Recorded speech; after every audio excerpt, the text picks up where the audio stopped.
Welcome to the Intuitive Ascending Mind podcast with your host, Alia Yasmin Khan. Throughout this series, you'll learn how cultivating a growth mindset can unlock your true potential and impact every aspect of your life. Join Alia and her guest each episode as they dive deep into strategies for personal development and lasting transformation. Now, here's Alia. Hi, everyone. Welcome to the Intuitive Ascending Mind podcast. Joining me on today's show is Allan P. Hill. Allan is a wonderful author, an amazing motivational speaker, and has graced the stage on an international platform. And he's also a property investor. And I can't wait to have this conversation. Welcome, Allan. Welcome to the show. Alia, thank you so much. It's genuinely an honor and a privilege to be here. I'm really looking forward to our conversation today. I know, I'm so excited about it because I've read your book. I've read your insights on, the challenges that you've endured throughout your journey. And if you can share some of that journey, give some insights with some of our guests listening. Yeah, absolutely. Thank you so much. Well, first of all, obviously, it's pretty obvious from my accent. I'm just turning my phone off so we don't get disturbed. It's pretty obvious from my accent that I come from the United Kingdom. So I'm a UK-based property investor, although at the moment I currently live in Portugal, just a couple of hours south, as most of you know, very far Western Europe. But the reason I mention that is because some of your listeners, I imagine, may be from North America. You may have some from all over the world, but I think it's relevant to mention that whenever we talk about my experiences. I've got international experience with business and with also with property, as well as with motivational speaking and training on stage.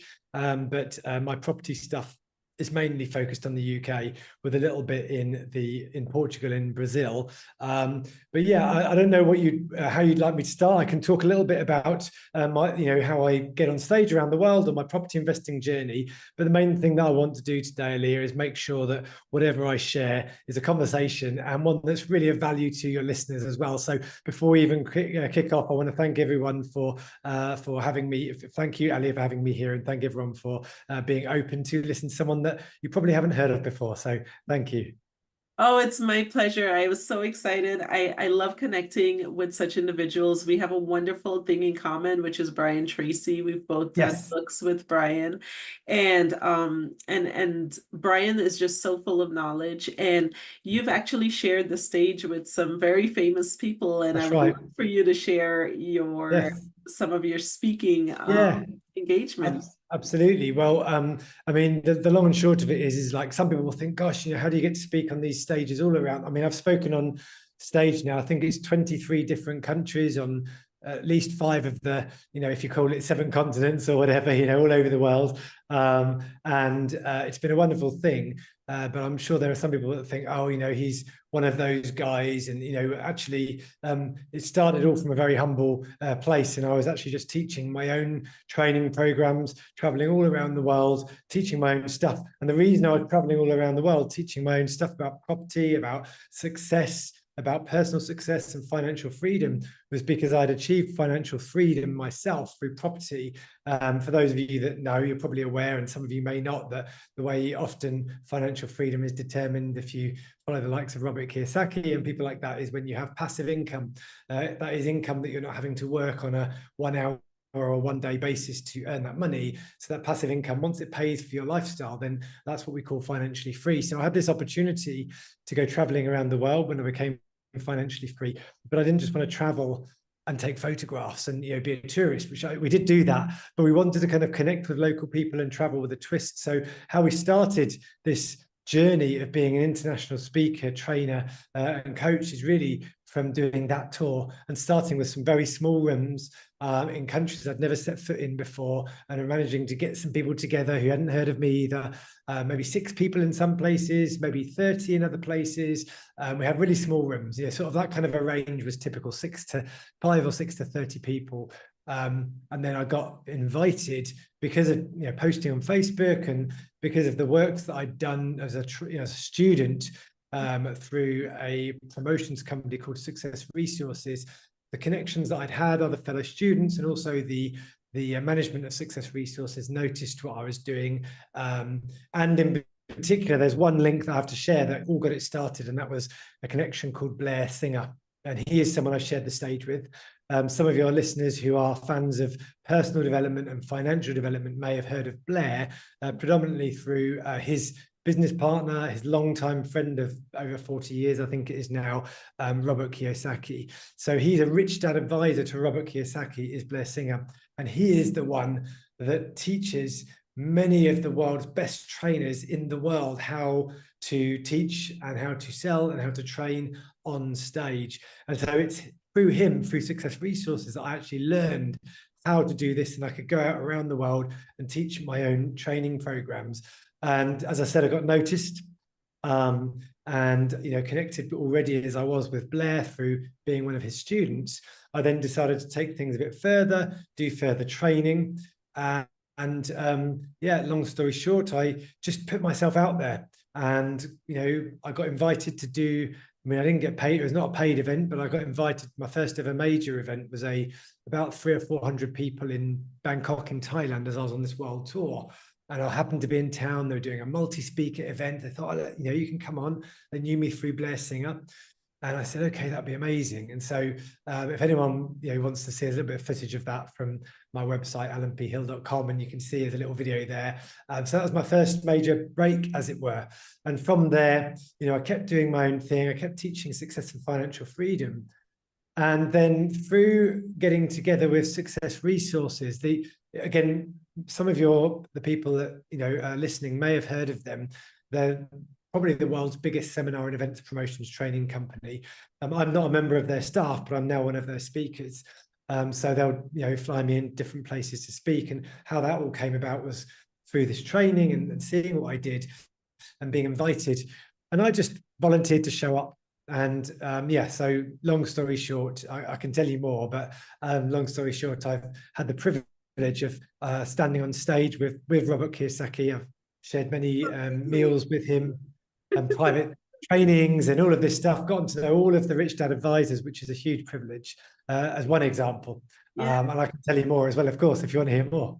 Absolutely. I think that's wonderful. I think it's wonderful to see the transition from, sometimes what my big takeaway is that sometimes you really have to offer this up. You have to sometimes volunteer this up, and then it turns into that beast that you've created that now becomes more lucrative, Exactly. No, that's right, Ali. And I'm glad you said that, because the thing is the reason why I mentioned the background before I just jumped into, I've been on stage with Robert Kiyosaki and all of the others I'll tell you about in a moment, is because how it happened, I think, is important. It's connected with what you do. You're all about mindset, right? Yes. And how to get the mindset to get the goals that you want in life. And I had a goal. My goal initially, after I did my first 4-day training program with Blair about how to become a trainer, was my goal was I want to be Allan P. Hill, international speaker. For anyone that's watching in a visual format on this podcast, you can see just right next to me here, I've got that as one of my bullet points. That was the goal that I set out and I achieved. And actually, that was really all I wanted at that stage. I want to be an international speaker. I want to inspire people. But I set that goal, and then I offered myself without worrying about being paid. I was like, well, the professional bit can come later. I just want to get that goal. I don't have to be paid to be an international speaker. I can just go and volunteer. So after my training course, I volunteered to go and do free training in Sweden. I was in London, UK, in Brighton at the time. And one of the fellow course mates said, hey, I said, hey, who would like to do something together? And she said, me. And she was in Sweden. I was like, perfect. This means I can be an international speaker. So I'll fly in. It'll no costs to you. I'll just come and teach and speak. Yeah. And she could also do some speaking and get some experience, and she would fill the room for me. And so it was a really great little bit of partnership working. But the point is, I set my goal, and then I was willing to do whatever it took to get there.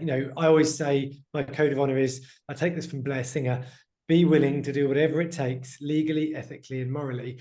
And so I set out to do that, and then put that intention in my mind. But not only that, I didn't stop there. I did all of these events all around the world in 15 countries of the 23 I've spoken in. I did my own program, small program, but I did it for free at first. And some people, if I was going back there, I offered a 2-day program, and they paid for that. Or they might join me on one-to-one coaching, for example. But I wasn't really out there with the primary reason to make money and to sell. I was there to serve first. So that piece of mindset, I suppose I would say, was all about serve first. And that really ties into some of the other speakers that I'll tell you about in a moment as well, if that's okay. Absolutely. I think serve first is I mean, it's definitely I believe in these are my two foundational things. It's learn and serve. So like Right. go through a Right. period where you have to learn, you have to acquire the knowledge, and then you have to take the knowledge and you have to put it back out there so everybody else Right. can benefit from Yes. the knowledge you took the time to acquire. So learn and serve is like a foundational thing. I absolutely believe in serving. I believe in Yeah. serving first. Absolutely. I think that's wonderful. Share with me what else, Thank you. who else you've been on stage. Yeah. There's Yeah. one that I'm So dying to hear about. yeah, no, absolutely. So I think I just wanted to make that clear because I know for your listeners, they'd be, really interested from a mindset perspective. So that was really how I started with that mindset. And then I connected with Success Resources. And to be very honest, I volunteered to show up at a lot of their events to support, unpaid, either as a crew member, which means I was running around in the background, giving out leaflets or doing whatever, moving chairs, stacking chairs, cleaning up the fluff off the floor as a volunteer. And I didn't ask for anything. I just showed up a lot. And by showing up, I think Tony Robbins says proximity is power, right? And that's something that Veronica Tan, who's the co-founder of Success Resources, she always said to me, proximity is power. So I was like, I'll just show up and be around these people. So I showed up at the Success Resources events, kept showing up, and particularly at one called the Millionaire Mind Intensive, which is one that was written by a Canadian North American author called T. Harv Eker. You may have heard of him, right? Of course, I've read that book. I love the book. Yeah, The Secrets of the Millionaire Mind. Yes. It's a lot of people don't realize that that book came after the program. So he became well known for teaching that program. And then the book came out afterwards. And he was taught speaking on stage by my mentor, Blair Singer, as well. So it's another little connection there. But I started showing up at these events, and I volunteered to show up, and eventually I asked to go on stage and do the tiniest part, which is the warm-ups, getting the people back in the room, leading the room for a bit of dancing and energy and raising the energy, which was actually the most uncomfortable thing for me at the time. Because I was very much what I would call a left brainer. It's like, I want to show them how serious I am and I can teach and I understand numbers and detail. But no, I had to get on stage, not talk about myself and just dance. So that was a challenge for me. But as a result of that, I got known better and better by Success Resources. And the long story short there is that I became ultimately, I moved through the ranks from an assistant trainer in training, became an assistant trainer. And then this year I stepped up finally to become what is called a lead trainer, because T. Harv Eker no longer teaches the programs. So there's about 4 of us around the globe that can do these. And I think next year they've got 50 or 60 in the calendar. So you can see we're spread quite thin. But what that's allowed me to do is I've taught with Harv online through COVID, because that's how we adapted through COVID to deliver, or just after COVID, on Zoom.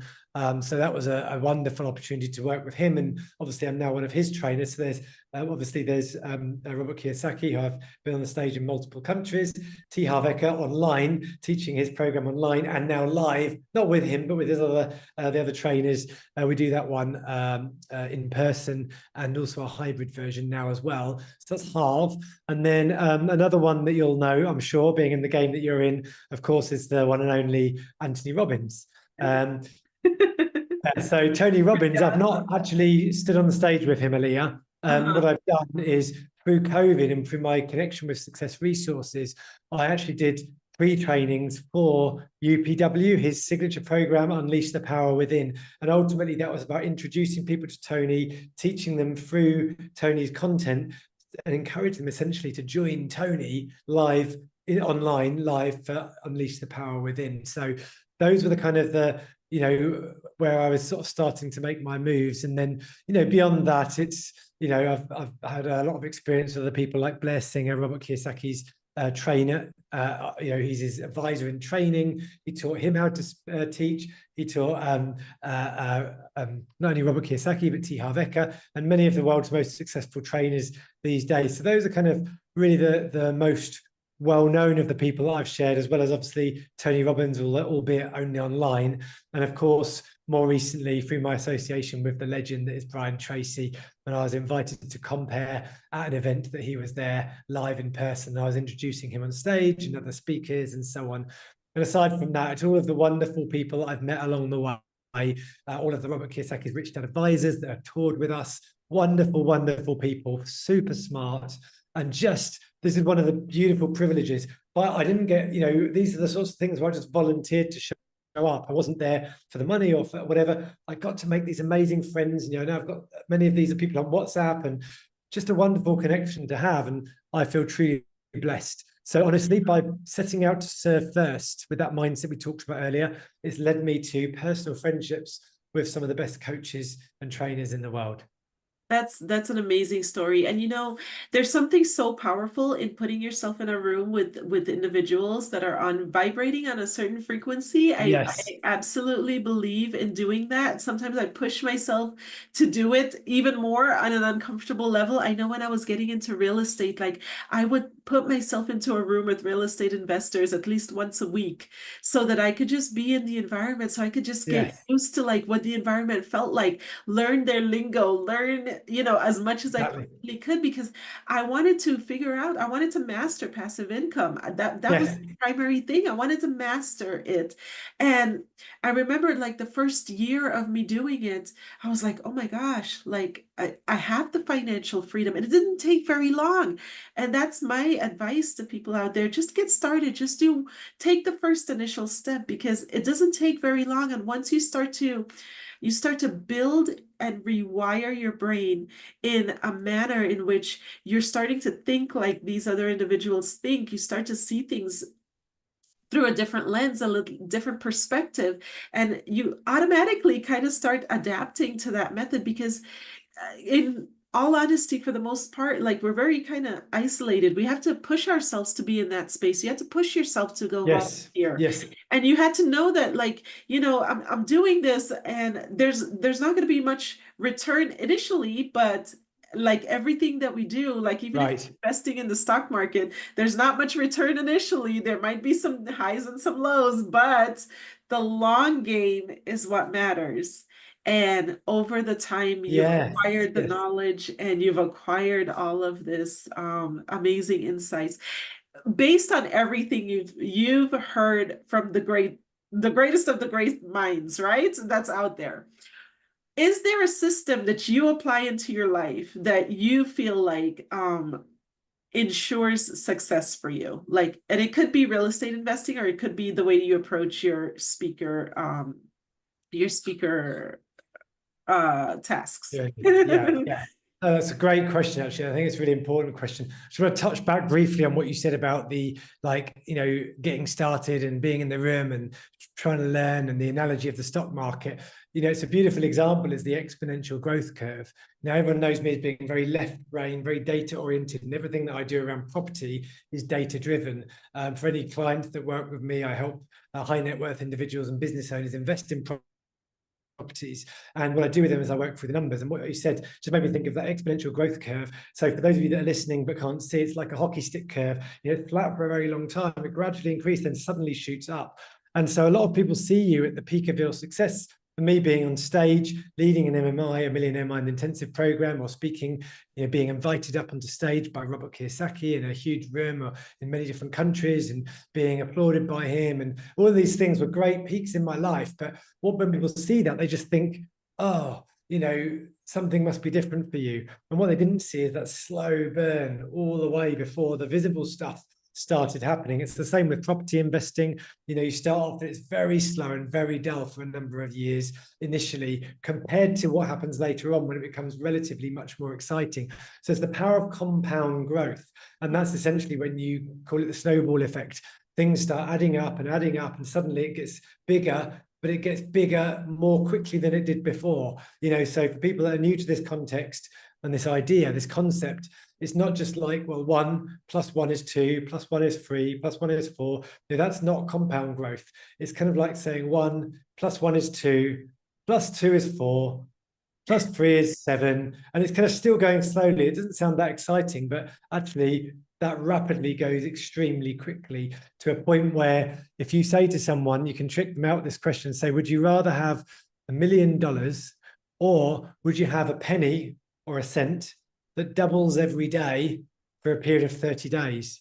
Now, if you choose the $1 million, you actually miss out because the power of compounding, it goes 1 penny, 2 penny, 4, 16, blah, blah, blah, and very quickly, by the time you get to 30 days, I forget the figure now, but it's into the millions. I think it's like 5 million or something after 30 days. And it just grows so exponentially because it's being doubled. So to your point there, I think that it's really important to have that, let's say, determination to keep going. I often say one of my, and this is an analogy, I've been a martial artist for 30 years this year doing karate. It's my 30th year of doing that. And I always say that my strength, particularly in martial arts, is not my strength. When I say that, I mean, you look at me, I'm not like built like Hulk Hogan or, John Cena or one of these big guys. I'm not built strong, but one of my strengths, which is not my strength, is not my strength. My strength is my stamina. So my ability just to not quit. Your so endurance. Not quitting. Yes. Yeah, exactly. It's the same analogy with physical endurance. Like if you want to win a race, you don't have to be the fastest. You just have to be the last one to quit if it's an endurance race. And so often success in life is actually just about not giving into the little voice in your head, as Blair Singer talks about, the little voice that's saying, oh, you're not good enough, you're never going to get there.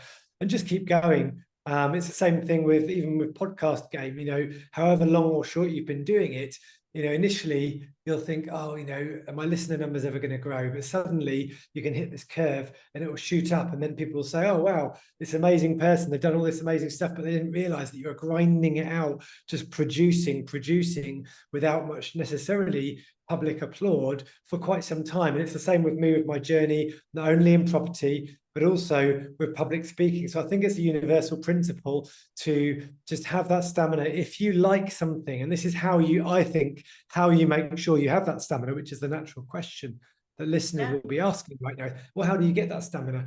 And the thing I would say is, if you find something that you love and that you're good at, and especially if you want to make it a business that people are willing to pay for, it's like 3 circles. Do you love it? Are you good at it? Are people willing to pay for it? That's where you get the sweet spot. The particular thing about having the stamina is, do you love it and are you good at it? But really, it's about, do you love it? If it's a business, you've got to be good at it. And if you want to make it successful, people have got to be willing to pay money for it. So the example I might give is things that I love are motorsport. So I love Formula One. It's a great motorsport. I enjoy it. I like watching it. Am I any good at it? I couldn't win a Formula One race. I probably would crash the car instantly. I got into it. I'm quite good at go-karting. Okay, so we've got the 2 circles. I love Formula One, but I couldn't say that I'm good at it. I love go-karting because it's similar to Formula One, and I'm quite good at it. I tend to be, winning or in the top 3 whenever I go out. So those 2 circles overlap there with something that I like and I'm good at is go-karting. But no one's going to pay me for it. Okay, that's going to be like, hey, Alan, let me give you £500,000 this year so you can race go-karts. Not at my level anyway. So that's where you can see the nuance of just finding things that you love and that you're good at, so that when you have the days where it's getting a bit dull, you're a bit tired of it, it's a bit samey, you're coming to just, you just can keep going because you love it anyway, because you'd be doing it anyway. And that's, I think, a key to having the stamina to keep going in the direction of your goals to reach your success. Because I didn't just go and do that one event in Sweden to become an international speaker. I did 15 countries. I can't remember how many events it was, but 15 countries, in multiple events. Sometimes I had 6 events in one country or 2 or 3 events.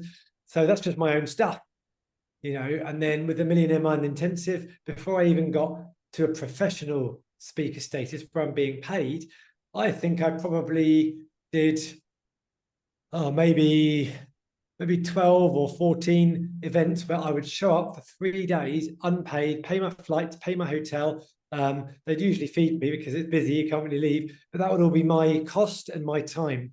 And I did that time and time again until eventually I got to the point where I was being paid.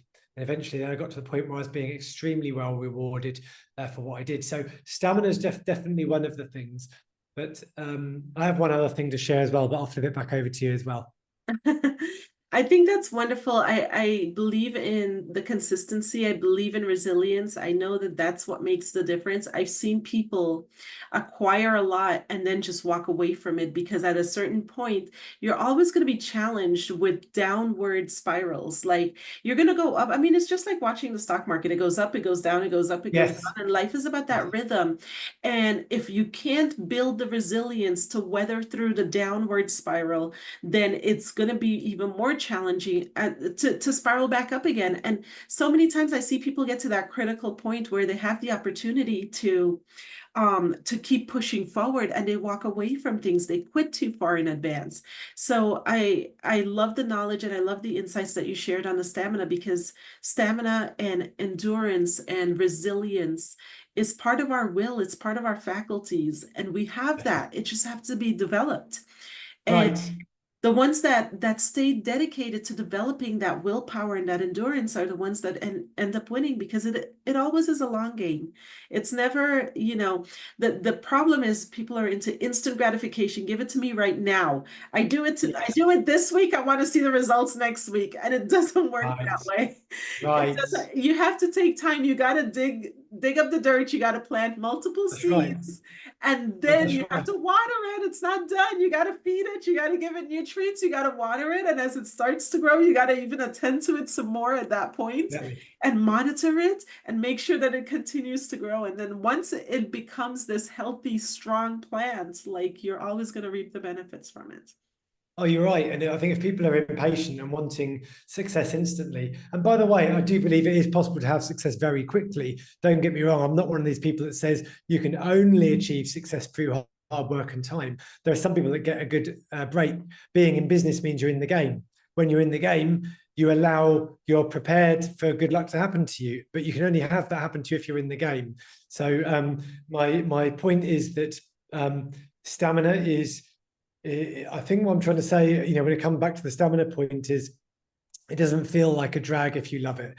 And you're prepared to do the long game if you need to. If you have some good luck, then great, fantastic. And you've got some wind in your sails. But the point is when people are saying, I want it next week, that either indicates that they're impatient and probably need to let go of the outcome and just enjoy being in the process, or they don't really enjoy it that much, and maybe they need to find something that they truly love, and they're maybe just focused on the outcome and not so much on the process, which I think is really, really important. So it leads me on to the second thing. So I said the first thing I think is probably stamina, but the second thing is all about, and I think there's something in your chapter in your book that I read as well, about mindset, and I forget exactly how to frame it. You can feel free to interrupt me or jump in if it resonates with you. But for me, the way I say it, and when I talk and when I speak, when I teach, I say this, I say, ask an empowering question. So I think that resonates with some of your teachings. I said mentally enabling questions versus That's it. Yes. disabling questions. Yes. There you go. I knew that reading your chapter was going to make some use to me, and reading your book there. But so ask an enabling question. So for me, it's similar sort of thing, an empowering question. So what I say by this, and I can demonstrate this if it's okay, I'll point to a couple of my own big challenges in life, if that's okay, just to share those in relation to this question. Is that okay? Yeah, absolutely. Wonderful. So the empowering question is something that, if you want to say what it is, you can give a really simple, straight example. Like a lot of the time, we'll complain or wonder why things aren't going our way, and that's kind of normal. That's human nature. So don't beat yourself up if you do that, but just notice it. And when I say you, obviously, Alia, I know you've got an amazing mindset. I'm just talking generally to our listeners here. So if you have that challenging mindset issue, and we all do, actually, let's be honest, like Alia, I'm sure you have bad days. I have bad days. We all have to take control of our mind, right? Yes. The challenge is taking control, because the game of life that we play is we're going to be exposed to negative, and that's just a part of the game. Yeah. And that negative forms a feedback loop. And that feedback loop we have to be the filterers of the negative that comes in, and then reframe it or readjust it so that the outputs become positive again. But we have to absorb, there's a process of absorbing that. There's a process of recognition, of awareness in order to absorb that. And then reframing it and then pouring it back out into the world so Yes. that it's got a positive spin to it and it's not, Yes. negative. Yes. Everything that you're saying is great that you said that. I'm so glad that we're riffing off each other here, because what you're saying sets up very beautifully for my next point. Let's pause for an advertisement.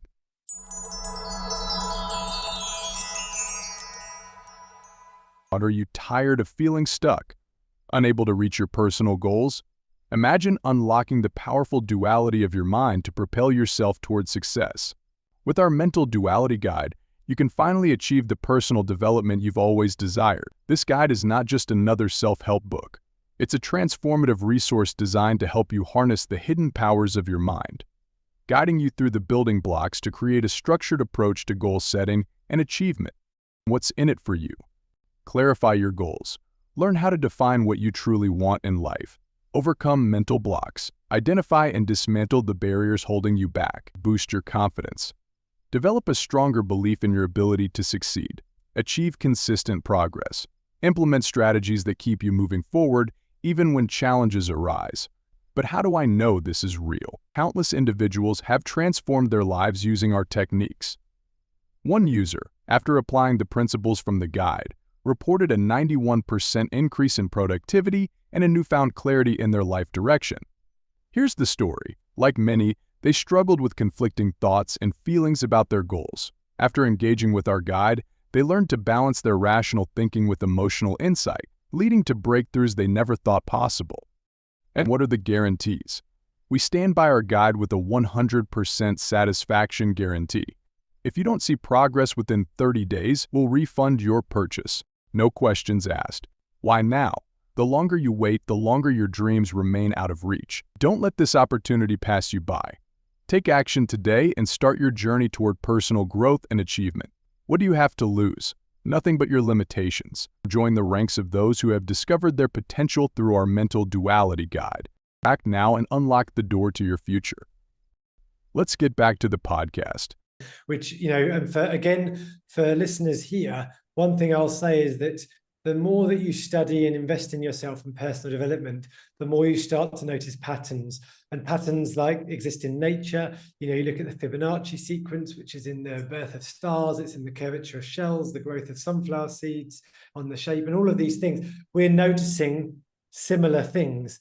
And instead of, sometimes our mind will go, oh, I've heard this before. I know that Alia teaches that. She's written that in her book. Here's the thing. When you hear something said again, and especially a third time, then that's time to say, aha, maybe there's some deep, powerful truth here that I need to pay attention to. So I'm so glad that you said that, Alia, because when I was talking about this empowering question, what I often say is, often we complain that mindset, we'll say, oh, why is this happening to me or whatever. When you change, to what I say is ask a WH question. So that is what I used to teach English. So we always call it WH question. It's what, where, why, how, when, which, who. An open question, not a closed yes, no question.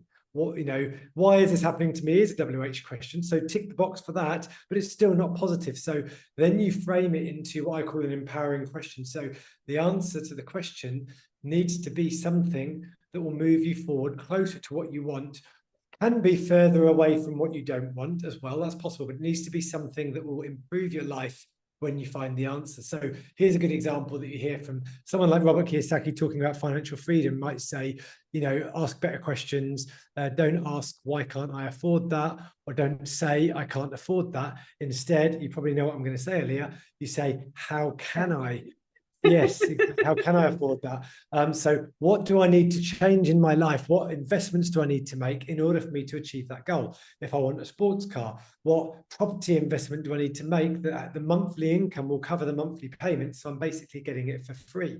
So these are the examples that he gives, and that you and I, I'm sure, will come across those. So the empowering, or in your case, as you call it, an enabling question, is very important. And I'll give an example of this very briefly, which is, it just happens to be just 20 years and a couple of weeks ago that I had a huge tragedy in my life. Now, this is not mentioned in my book here with Brian Tracy. It's something that I leave for a later discussion for a later time. But the short version is that I was living at home with my family. I'd just finished university. I was teaching English, very little responsibilities, just paying some keep to my parents. And it was great. Life was good. But I was a young man. Not that young. I was 25, just gone. But I was still a young man. And what happened one day is there was a tragedy in our family home. And what happened was a house fire tore through our home. It destroyed our home in a matter of hours. Everything was like gone. The house burnt down to the ground. And everything we had was lost. Like souvenirs, photographs, family heirlooms, like family photos, everything that kind of made us who we are. I felt anyway, it's like I felt like I'd lost my identity, and it really made me feel very like lost and a real shock there. But and I mentioned to you before, I know, but the real tragedy of that story, as you know, was that my dear mum, she did not make it out of that house, and she died in the fire. So it was a very tough time. Myself, my 3 brothers and sisters, my dad, my nephew, and so because we had 2 families in one apartment here and one here, my sister and her son, and all of us above, and we lost everything we had, and our mum, and so we're homeless. Literally just one pair of clothes. We got put up by friends for a little while, and this local government kind of gave us some accommodation for a while. It was a tough time, but long story short of that, obviously it's a complex story, but the long and short of it is that, within a couple of years, like you mentioned about the stock market, and, this ties into this kind of mindset and asking an enabling question, is that, I told you I'm kind of a numbers guy, right? So I can share with you that, like, if you imagine like my life's graph, like going along, like a stock market graph, up a bit, down a bit, up a bit, and then suddenly, boom, like hits, like it's right to the bottom, or minus 100 points, or whatever you want to call it. Just to give the analogy for people to realize, you've all had those days where it's like a Black Friday or whatever you call it, where like a stock market crash. It feels like that. Some of your listeners may say, well, I've never had that kind of a day. I've had tough days, but not like a life-altering day where so much change and shock happens in one day. My mum was very young; she was 54, so it was very young to die, a real shock. And I was living with her, and all of these things. So, but the thing is I went down to rock bottom, and of course, well, maybe not, of course, but the point is for me, I wanted to at least recover. So it kind of took me a couple of years, and I did kind of up and down, gradually on that upward trend back to sort of the similar trend line as before. Like I was kind of getting back to my old life. Maybe it took me a couple of years. I had to go through black rubbish bags of clothes that had been donated to me by the church, and pick things that sort of fit as best as I could. And things like that. That was a real low. I even lost my job by chance. I wasn't fired, it was a redundancy. So I don't know what you call that in the US, but basically they say we don't need you anymore, sorry. We're laid off. Laid off, exactly.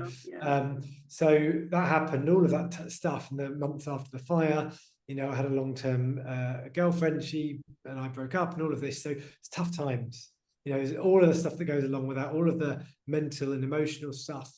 And then within a couple of years, I've kind of gotten to something like where I felt like, I'm living my life again now. I'm kind of not thinking every day all the time about this. I'm not always woe is me. I had some dark moments, dark times and difficult times, but I'm kind of there or thereabouts. And then I suddenly realized, I looked back to that like 2 years journey or so, and I was like, well, I've just come from here to here. But like, why do I need to stop? That's like a trajectory. Could I not continue that trajectory above that old trend line? And if I do, and if I make that decision tied to my mum's death and that event, and I asked myself an empowering question, I said, how could I create some deep meaning, powerful meaning that spurs me on and causes me to live a life that my mum is proud of, to a point where it's almost like, thank you for that event, because now look, not, no one's ever going to be thank you that my mum died and lost everything, but to a point where she can look down and, almost be like, well, I'm glad that happened then, because look at all these things you've done as a result. So I started living my life differently. I made new decisions. I started learning about property investing. I started into, I created my own businesses. I became a pilot, got my pilot's license a few years after I started making money in business. All of these decisions I might not have made, definitely, for example, the pilot's license is a clear example. Alia, I came over to Long Beach, California. The reason I'll say that's a clear example is that was basically just a bit of fun. I was like, I know I don't want to be a pilot. I just want to go and I want to feel like I'm going to do something scary. Those people are up there in my estimation. Pilots. Oh, imagine being a pilot. Ooh, how would I feel about myself? I want to be a pilot. So I did that for me about how I would feel about myself. And I asked the future version of me, I kind of fast forwarded to my, the deathbed Allan, if you want to call it, and said, hey, deathbed Allan, would you ever regret spending this money becoming a pilot? Now you're on the deathbed, look back. Is there any circumstances you can see yourself regretting it? And the answer was like, of course not. Like, money comes and goes, spend the money, do what's important. And that's an example of a decision. And maybe taking some of the decisions I've made around business and investing, I might not have made were it not for taking that decision to ask an empowering question, or in your case, an enabling question, to say, hey, look, how can I treat this challenge, this tragedy, and how can I turn it around? Like you said earlier in this podcast, how can I turn that around not only into something so it's not as bad anymore, but something that takes me higher? And the final cherry on the cake of this part, and then happy to pass it back over to you for any follow-up questions or whatever, is that the cherry on the cake, or the icing on the cake, whatever you want to call it, is that I decided to become an international trainer as part of my personal mission. Okay, and my personal mission was derived from this experience. And is it okay if I share my personal mission with you, Alia? Yes, absolutely. It's very brief. Thank you. It's very brief. So my personal mission is to love, to serve, and to inspire the greatest number of people in the greatest possible way. And I do so in exchange for exciting financial rewards, so I can raise the quality of life for myself, my family, and others, and enjoy the adventure of life. Oh, that is so beautiful. That is so beautiful. That's like a mantra right there. That is so beautiful. You can see it's in my mind. It's like, I won't ever forget it. Yes. Personal mantras, things like that, I highly believe in, because it absolutely, like, every day I wake up, I'm like, today's going to be the most amazing day ever. And that's one of my personal mantras. So like every single day, my expectation going out into the day is that it's going to be the best day ever. Yes. And I just get really excited. Like the moment like the sun starts to come up, I wake up with the sun. So the moment the sun comes up, I'm like, today's just going to be fantastic. Like it's going to be the most amazing day ever. And I try to get people to get into that space, because if you approach your day in that manner, and you have these positive affirmations of serving the world in the way that you do, and making yourself available for love and inspiration, it's so beautiful. It's such a gift to the world. And the more that you're able to do that, the better, life becomes. I think there are very few. Unfortunately, the reality about life is that they're more negative than there is positive. So when the positive is out there, you have to really pour it out into the world. Like you have that responsibility. When you have positive consciousness, you've got to really pour it out into the world and make it available for people, because they need that dose of inspiration. If they're struggling through their life, they need that dose of inspiration, because every single one of us have had to readjust ourselves. And just like you readjusted yourself at that moment when you hit the lowest point, that readjustment, because you chose to make that, you chose to redirect the energy of the loss into something that would be beneficial. That's not just to yourself, but to others. Yes, that's the key. That's the bit where I was getting to, exactly. And as you were speaking, it reminded me of some other things that you said in your book about, you talk about your affirmations, or your mindset, or your belief, or in my case, my mission statement, whatever you want to call it. These words do have power. And you mentioned in your book about something along the lines of thoughts and feelings and actions, and that little formula there. And, and T. Harv Eker talks about thoughts lead to feelings, lead to actions, which give you results as well. So there's definitely, this is what I said about everything's connected. We stand on the shoulders of giants. We learn from the wisdom of those that came before us, and we put it all together, and we put our own spin on it, our own personality, our own character. And this is why some of the wisdom is timeless. And we're essentially, some of us, repeating things that we've heard have come into our consciousness from wisdom of the ages. But with your chapter, I love when you said, you talked about the thoughts and feelings and actions, and it's connected to this idea of being aware of things and saying them out loud. And to people that may be like me, a left brainer, that may be naturally skeptical about how can it really help, an affirmation, how can saying today's going to be a great day guarantee it? Nothing's guaranteed. Well, yeah, you're right. But what I will say to them is look at one example, which is in science for left brainers, called the placebo effect. And for many of your listeners, I'm sure they're aware of this, but if you summarize it, it's something that's so important that I actually have to account for it in medical trials. The short version of it is, we want to try a new drug, we want to give it to somebody to see if it makes them any better, but we need to know if they were going to get better anyway or not. So we'll give this group of people a drug, and we'll give this group of people the sugar pill, which is the placebo, it's got nothing in it, and this other group of people will give nothing. Now, the reason they have to give the placebo instead of just having the people with a drug and the people with nothing is because of the placebo effect, which I'm sure you're aware is where you say, well, sometimes if you take 1,000 people, given them medicine, and let's say they get better at a rate of, I don't know, like 20% of them see some improvement, and that's significant, or even 50%. But then if you give some people a placebo, like the sugar pill, then maybe of those people, like 10% will get better. And then you look at the people that were without any medicine, and maybe 5 of them would have gotten better anyway. 5% would have gotten better anyway. So then you're saying, well, hold on a minute. Why did only 5% of people get better there, but 10%? I mean, these are not figures that are out there. I'm just giving this as an example. You understand that, right? Yeah. You got 5% of people in this example, group A, who got better anyway, just because they just did. An extra few percent in group B, in this case, my made up example, 10%. So why did those extra 5% get better when those didn't? Something about our mind means that the way it's made up is that we can't help but be affected by things that we know. And so things that we say come into that too. Now, the interesting thing is that medical studies also show that even when you give someone a sugar pill and you say to them as you get, you are in a placebo group, this isn't the drug, it's a sugar pill, and you give it to them and they take it, and then you compare that group to another group who are given placebo, and they don't know if it's the pill, the real one, or the sugar pill.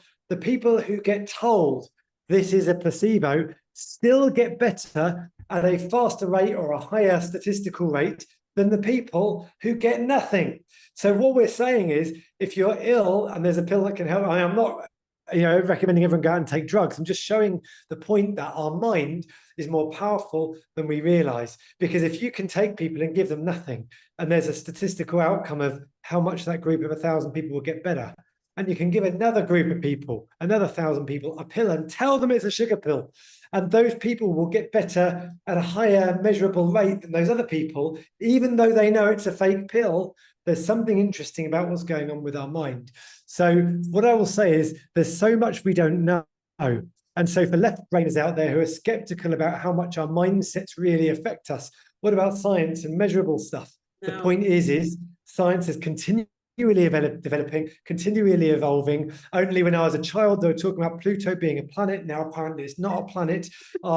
String theory hadn't been invented yet. So lots of things are changing all the time. So we need to keep current. It's not what we got taught at school. So to the point of that, the whole reason I mentioned that is just to allow those left brain listeners to be open to the fact that there is more than meets the eye to our brain. I think we can all agree on that. We don't know what we don't know, and we can put good stuff into our brain in the hopes that maybe something good will come out, and then watch and see the results. And most likely it will.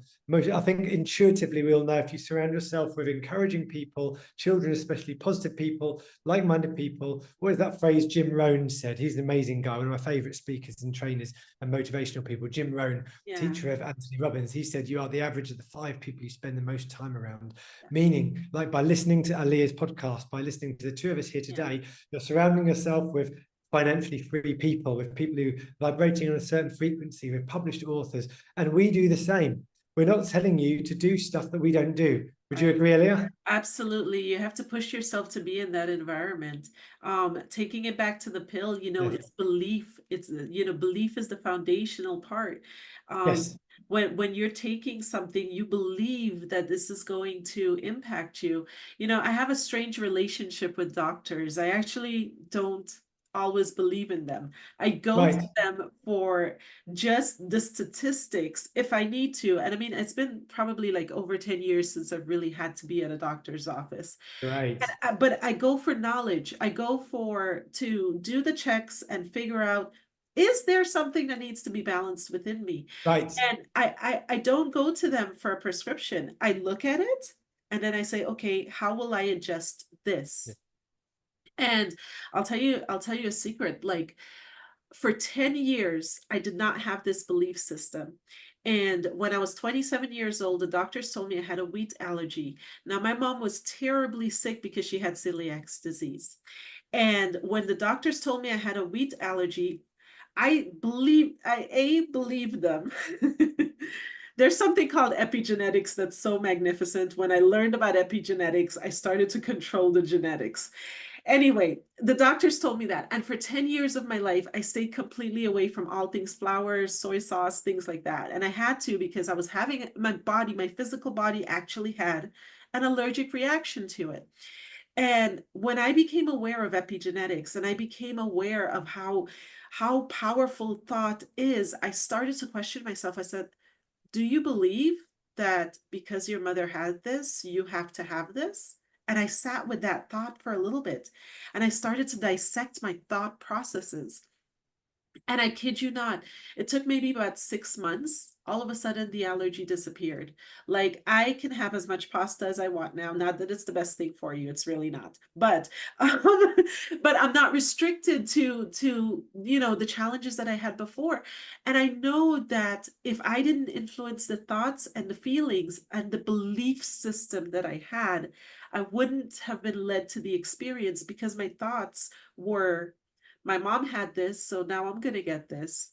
And it appears as though this is what's happening to me now. So the thought had to shift out of the victim stage of this is happening, this dis-ease is happening to me, into this happened for me to understand that all is mind and I need to navigate mind more effectively. Right. And then I was able to make that adjustment. And that's just one thing. I mean, I've gone through different things that I've been able to like heal and process through.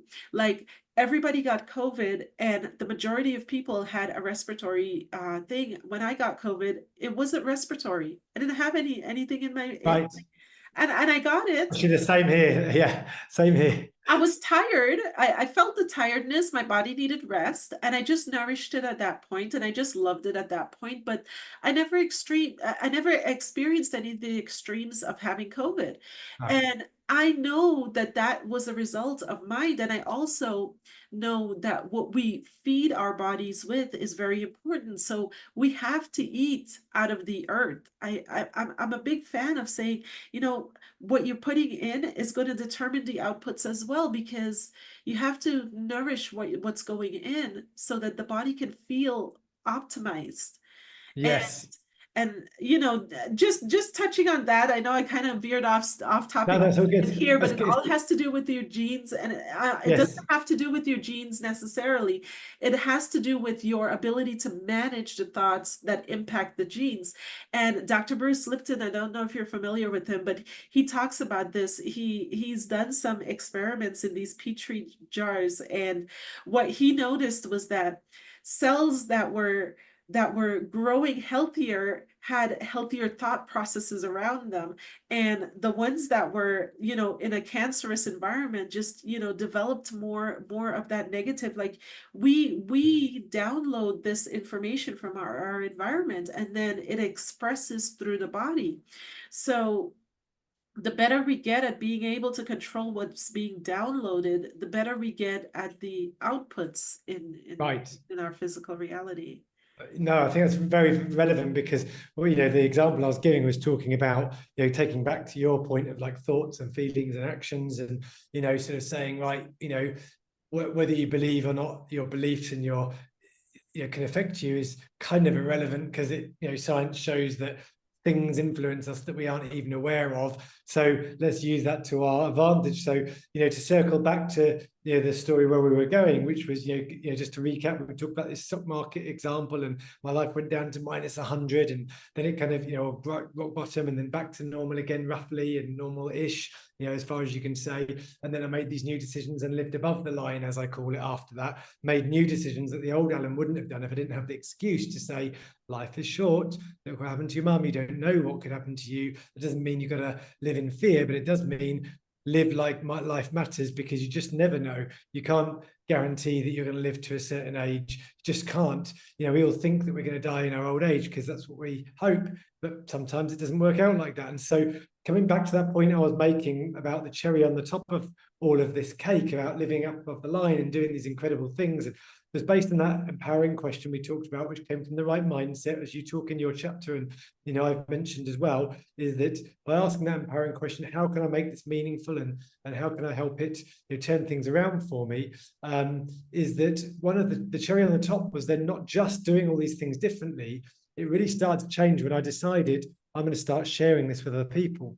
So the analogy carries on like this, is that once I got above the line, I wanted to say that like this, is like, if you imagine, this is not a cold, hard money analogy. It's just that I'm a left brainer and it helps me to talk like that. Obviously, my mum dying isn't about money, but I'm just using this analogy, like a stock market trend, to kind of help get the idea. Is like, the price has been paid. I've had the price. That will never be taken away. It's always been paid. So since I've paid that price once, why don't I try and milk it for as much benefit for me and others as I can? And the and others bit was key, because when I realized that I could tell this story on stage, and often when people realize that I lost my house, I lost my mum, I was literally homeless, literally I had nothing but a bag, and that was it.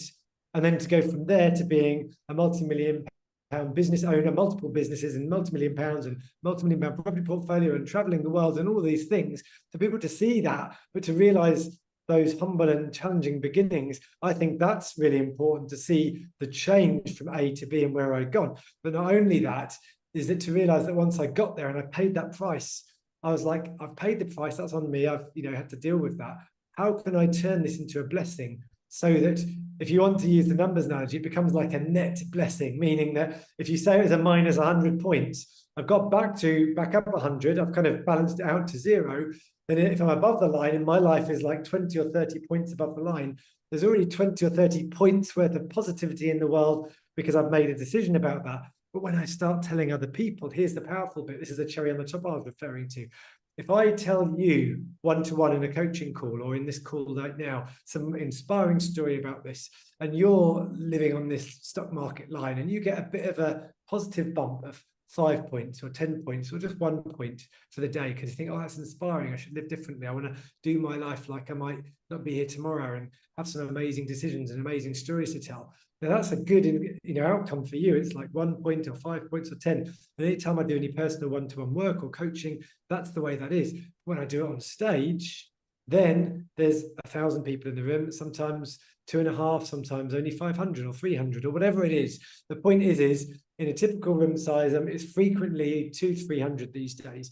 So the bigger ones are in Asia and South America, but a couple of hundred people, I tell them, even if all of those people, even if only half of those people get a little 1 point blip up, like a little kicker up on that day, that was a nice day, I got a bit of positive, inspiring, stuff from Alan or whatever.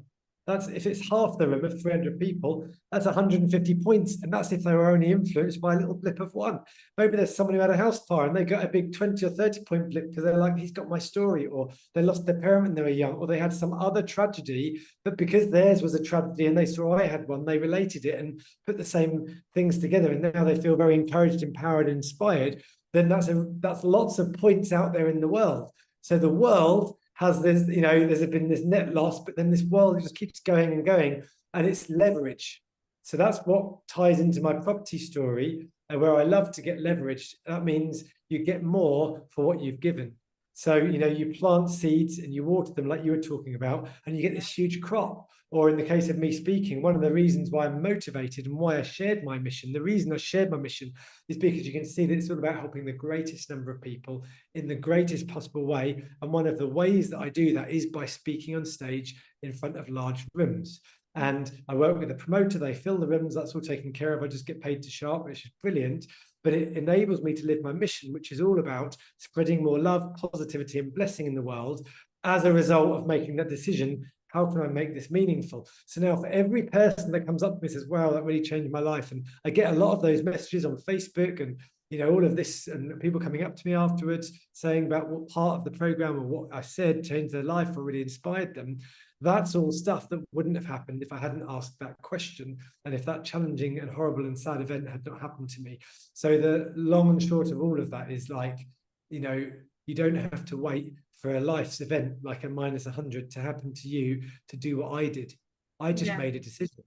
The thing that spurred the decision was the event, but the event could have not happened to me and I could have still made the same decision.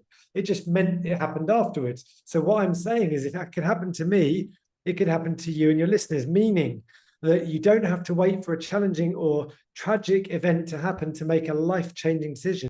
Let's pause for an advertisement.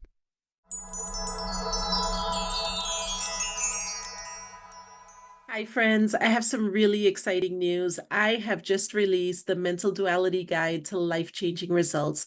And this simple guide has transformed so many people's lives because what it helps to do is it helps to open up your awareness to the areas that you may be feeling unsupported, insecure, fearful, trauma that you may have had from the past that you just need to shed some light on and bring your awareness to. And the guide bridges the gap from a negative space over to a more neutral or a high vibrational frequency. So when we see that it's unsupported that we're feeling, we know dualistically that it is support. We need to feel supported in this life. Or if we're feeling insecure, we know that it's security we need to work on feeling, or maybe confidence that we need to work on feeling.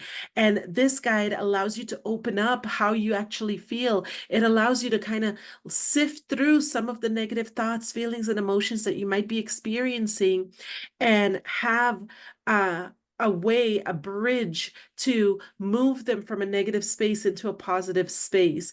I've had so many clients just see amazing results. And me, myself, I have gone to this guide in order to identify thought patterns that I was experiencing and analyze those thought patterns if they were positive or negative. Sometimes we get a thought just like seeps into our mind and we can't really put it into a category. But when we sit with a program like this, we understand what our underlying feelings might be, and bridging the gap from the negative over to something that's going to be more neutral or more positive is the secret to our personal growth and development. And this guide is going to guide you through that.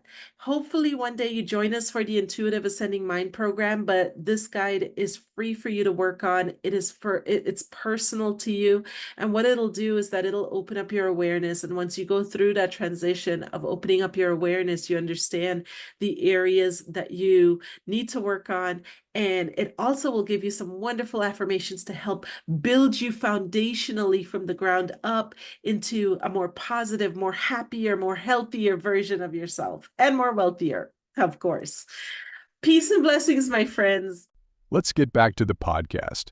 You could just say, tragic and life-changing events happen to people sometimes. I heard Alan's story today. It made me think that. So here's what I'm going to do differently, like as if I was talking to a future version of me that's gone past the tragedy. Well, let's just skip the tragedy bit and go straight to the reward of bringing out more positivity, blessings, and so on into the universe. And for those people, I'll hand it back over to you in a sec again. And I've got one last piece that I want to talk about today before we wrap up. That is just that, all of this positivity I'm talking about, it's not just wishy-washy. I am a numbers guy. Part of the way that I measure success isn't just people saying that was lovely, I felt inspired. I love to work with my clients and help them to get significantly higher than average than they would normally get by themselves without the education, without the help of a coach, to help them get a very high ROI in property. And the reason why I get excited about that is not just because, oh, it's good money and all of this. Yes, I get rewarded for it. I love knowing that I've helped them once, they've paid my fee once, they get the reward, passive income for the rest of their life, or as long as they hold on to that asset, as well as not only the cash flow every month, but also the capital growth too. So that's kind of, putting a cherry on top of that point of the cherry on top of it all, or the icing on the cake, is helping others is now part of my mission. And it means that I'm making good on that, response to that question: how can I make this? How can I do something that honors the life of my mum in this early death that she had? I think that's wonderful. I love the way you put that together. I love the way that you view it, and I absolutely, the amazing thing about owning property is that you get to collect checks, and it's really nice because now that's what I think created the space for you to even be able to say, you know what, I can offer up myself in this manner because now finances are taken care of. And it's almost like it's a simple method of, and I say simple because it's really not that hard. You just have to learn it. It's just rewiring your mind to understanding how it works. And then once you've got the structures in place, it's easy to build, it's easy to grow, That's right. it's easy to scale. Once you've got the That's mindset right. in place, that part's easy. And now you're able, it gives you the time freedom that you want to do the things Yes, that you need to do. You that's know, right. in 2018, I had one of those corporate style jobs. I was, in an industry, and I had to walk away from that because I had to take care of my mom. And when I had to walk away from that, like, that put me into the first level of shock. And I remember what that shock kind of felt like. I was like, I'm not gonna have a regular paycheck. My life, what am I gonna do? Like, and that's where the risk comes in. That's where, entrepreneurial risk comes in. I remember that feeling. I remember feeling like, what am I going to do at this point? But I also know that at that point, the doctors told me she had 6 months left to live. She ended up living for 3 years after that. So I got a ton of time with her, like amazing time with her. And I know how much I valued that. And I know how much that meant the world to me, that even when she passed, I was like in a great space because it just felt like like somebody had amplified the time that I had left with her. And like both her and I were in a great space.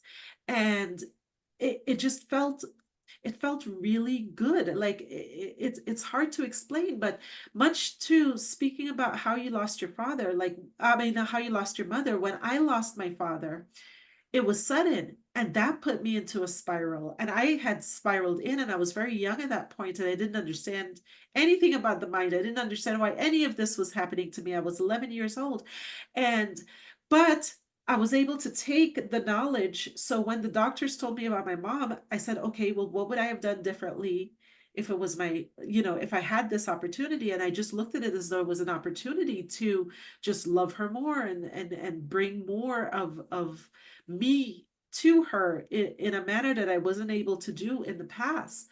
And that's what gave me that closure, being able to correct that and being able to be in that space. But finances made that possible. Like if I didn't structure the finances, that would not have been an option for me. I would have been Yes, trading time for money. So, the moment I was able to create that structure and understand the benefit in doing that, it's like, oh, now I have the freedom. I have the yes, freedom to do the things I want to do. And going through the bridge, I encourage the listeners, if you're at that point, or if you're thinking about doing it, or you're on the fence about doing it, do it. Your loved ones need you to do it, like right now. Because you're not just doing it for right, yourself, you're right. doing it for your family, you're doing it for your environment, you're doing it for you. Yes, there's a back loop that you benefit from it, but you're actually doing it in order to help others, you know Yes, exactly. and that's really the key. That's the key, Yes, is being in agreed. service. Yeah, Exactly. You can't help others. And, it's like the rule on the aircraft: put your own oxygen mask on first so that you can help others. absolutely. Um, whether there are others that need help or not, well, at least you're going to be okay. And so that's something definitely, I can relate to. It's there's we talk about this at the Millionaire Mind Intensive. There's a saying which is, the saying is often misunderstood. It's better to be what is it? It's better to be poor than to be, no, what is it? the saying now. It's better to give than to receive.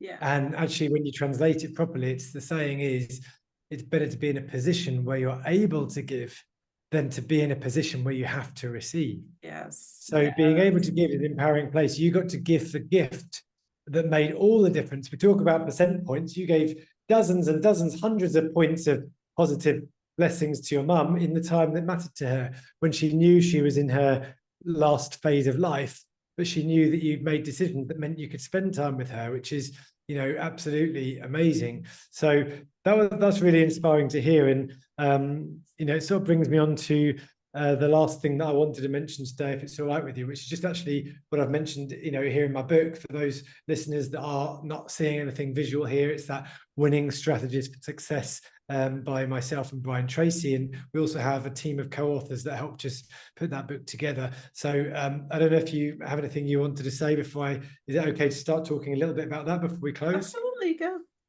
Yeah, thank you. I really appreciate it. I just wanted to make sure I hadn't cut across any of your valid points there, which are really helpful. So yeah, I think that the thing that I wanted to say is that with all of this, it's about empowering mindset, it's about stamina, it's about, you know, asking an empowering question. So it's those two things: stamina, asking an empowering question. What happened that you know, I talked about that 20 years ago. I thought, I've had my life's big challenge now. Hopefully things will be right from here on in. But you know, it's not like it's not like, you know, take example of COVID. It's not like you get COVID and now you're immune from getting COVID because you got sick once. You could say, well, my house burnt down. I used to say something like, you know, lightning doesn't strike twice. You know, I had my house burnt down. It can't, you know, my mum can't die twice. You know, I used to joke to kind of lighten the mood, right? Yes. You know, she can only die once. I can only have the shock of my mum dying once. Now, my father's still with us, and of course he could die and it could be a shock and all of this sort of a stuff. But you couldn't take away, like, there would never be the firstness of that shock. I've lost a parent for a tragic circumstance, because, you know, whilst I would never, you know, I have lost some very close friends in recent years. One a few weeks ago to cancer, an old housemate of mine from England, another very close friend of mine who I've known over 25 years from the US, from Santa Monica in Los Angeles. And he sadly died of brain cancer last year. And, you know, the point is, I suppose, is that, you know, you can't know what life is going to give you, you know. So let's try to live for the now as much as we can, live in the present, be in the present, but also plan. Like living in the present, you might say saving up for a deposit for a buy-to-let house, or, you know, an investment property, investment real estate, and then investing it. That's not living for the present. Living for the present is using that money and going on a couple of lovely holidays. Well, it's sort of, I don't mean only live in the present. I mean, make sure that you spend plenty of time living in the present, but don't forget about the future, because the future is going to be the present soon. So make some sacrifices, buy the investment property or whatever it is that suits you, because then you've got something for, you know, later as well. And so this brings me into my, you know, sort of the final point that I wanted to mention, you know, which is, you know, touched on in my book here. And I know that you can relate to this because of your personal story with your mother. And by the way, I mean, you know, what a tragedy with your dad at age 11, you know, I mean, you know, who can imagine what that was like? And I always say to people, you know, that have lost a loved one, a parent or a spouse, even, like, I can't even begin to imagine it. Even though I've been through it, everyone's got their own unique experience and of what that's like. And, you know, we can't pretend to say, well, mine's worse or better. So I just couldn't. No, I don't think anybody's worse or better, but what I think is our suffering comes from our attachment to the human. So as Yes. attached as we are mentally and emotionally to that person, you know, that's where the potential for suffering will Yeah, exactly. I think my situation was complicated because it was the loss of my mum, the breakup of my family that used to live in one house, and now we're all separated out in different places because all the children were adults. Technically, you know, my youngest brother was 21. You know, there's four of us there between 21 and 27 in age. So there's an 8-year gap between all four of us. And it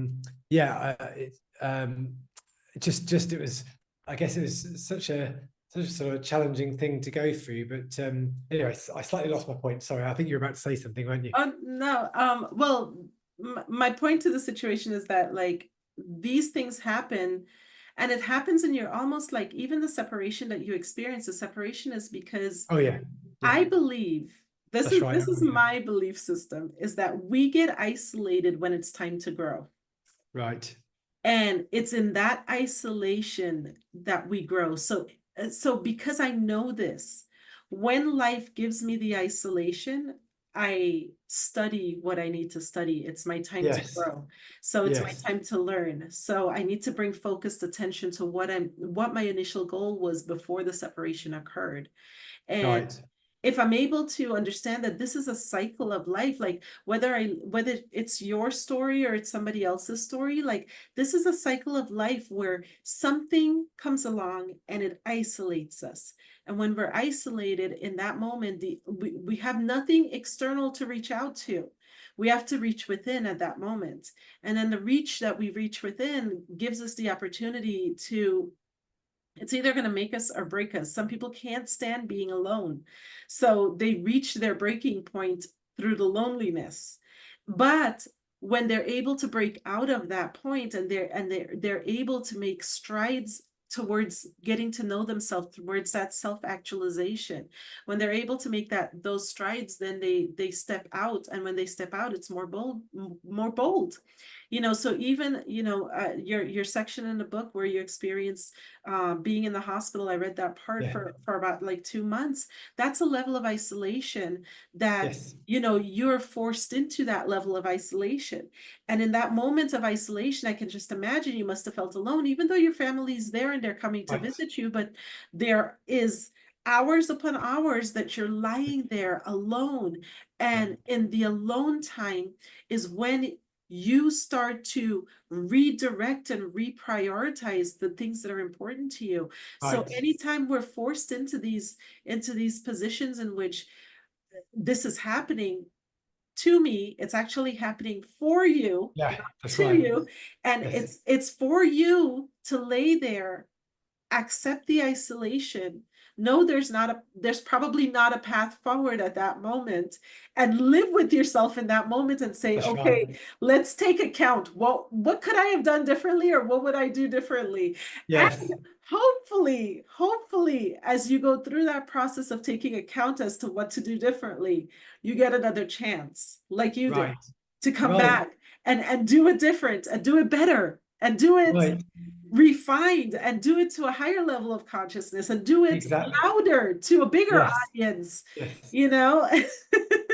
That's right. Exactly. I can feel your energy here. It's great that you have such passion for it. It's you reminded me now. I've just lost my train of thought just there, but I called it back again when you were speaking, as you reminded me, which is, just to say, about letting go and the sort of isolation, when, and the feeling of grief and, all of that stuff that you mentioned about, whether you've let go of somebody or not. And it's interesting because I felt quite ease with my mum's passing on. I believe she's in a better place. So that made that element of it easier for me. When I got sidetracked and started thinking about the complexities, I was like, well, it wasn't just that bit was the easiest part for me. Letting go and believing my mum was in a better place. The bit that was hard was all the practical stuff, our family being separated and not having a place to live and trying to help them with a lot of challenging things and, dealing with their grief and mine and all of this complicated stuff. So that had some amazing stories, just not time to go into it today. Amazing experiences, amazing adventures, some great kindnesses. But to your point about what happened, that I wrote about my book here with Brian Tracy, you're right. In summary, for the readers that haven't read it yet, and by the way, for those of you that haven't, I think we talked about, we're happy to give a gift to anyone who's been listening. I'll let you talk about that later on, but just so we don't forget that if you haven't read it, you get a chance to do that because you're listening to this podcast. That's our Alia and we decided to put that together for you.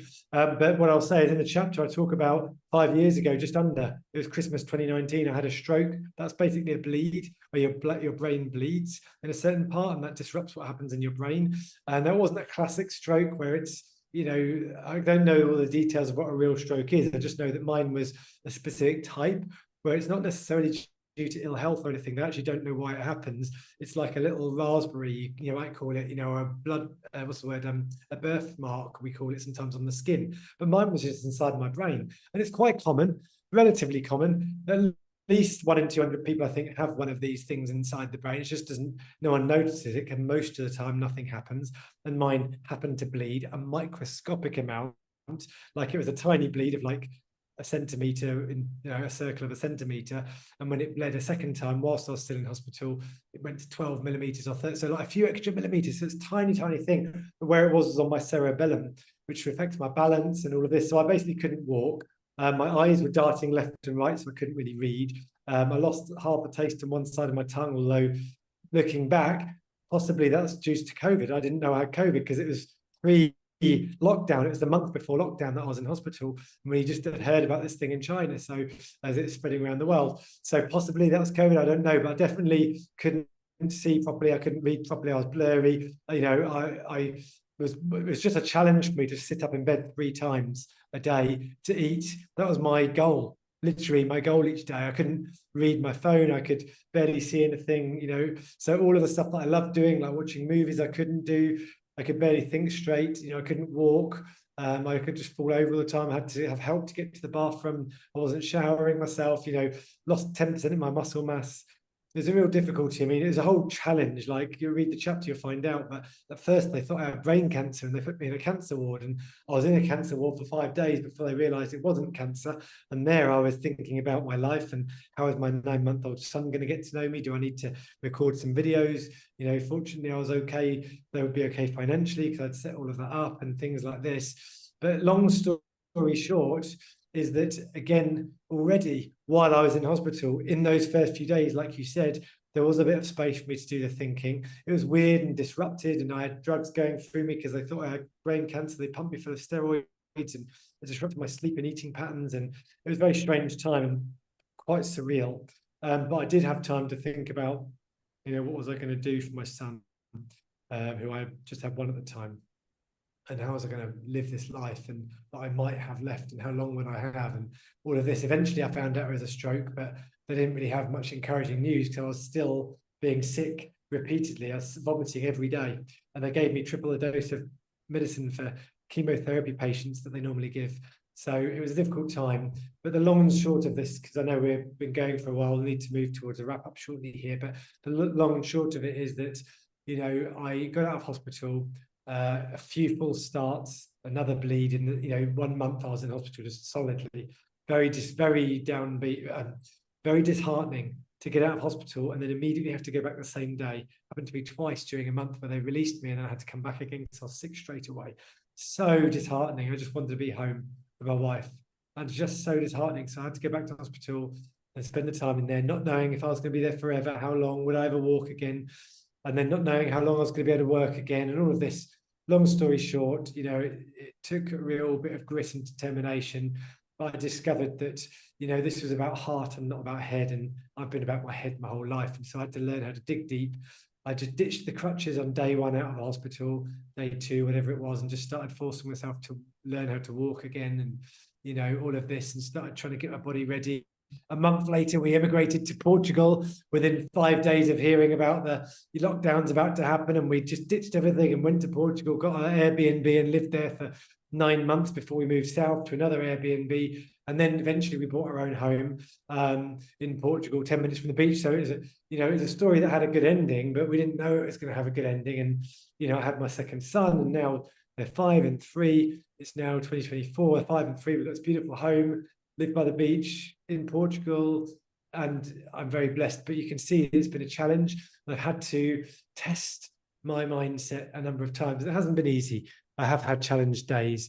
I've had times where I've been uncertain. These are human experiences, but I've learned to let go of the uncertainty. I've learned to integrate if you want to call it, the negative and the positive, and accept them both. And just that in itself is very helpful. And then, of course, still I have moments. Everyone does. We're all human. I think we'd be, living an unreal existence if we didn't have challenging moments. And it's the same when you look at athletes going to the Olympics and all of this. That it's not that we say about wealthy people when we teach, it's not that wealthy people suddenly lose all their fear or problems or physical issues. No, they just, if they're the certain sort of mindset of people, they've just learned how to live in a way that says this isn't going to stop me.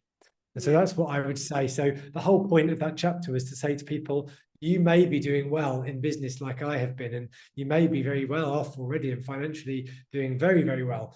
But if you're reliant predominantly on doing stuff with your skills, your knowledge, or your time, or whatever, you are dependent to bring in that income. What would happen to you if you suddenly had to go into hospital for a month or a year?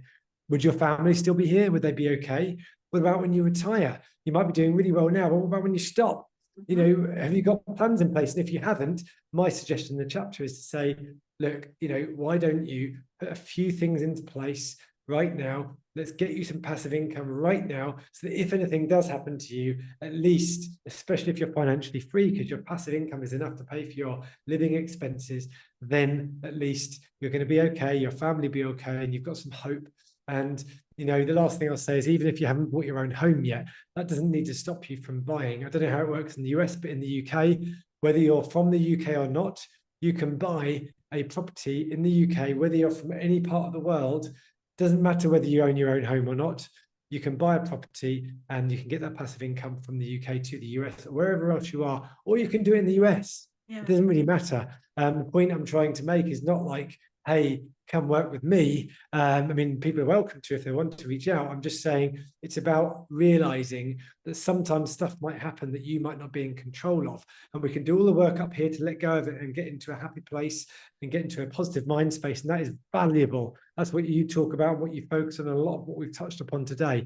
And my point here is, as well as doing all that work, which is so crucial, also do some practical stuff, which you also do as well, which is just get a deposit, get the property, you know, or if you don't want to have a deposit because you haven't got the money, but you can use some creative strategies, get some passive income and get it quick. So that's kind of the point of it all, is like, you never know what life might throw at you. So live in the present, but also with one eye on the future. Enjoy the present, but also plan for the future, because the future is going to be your present of tomorrow.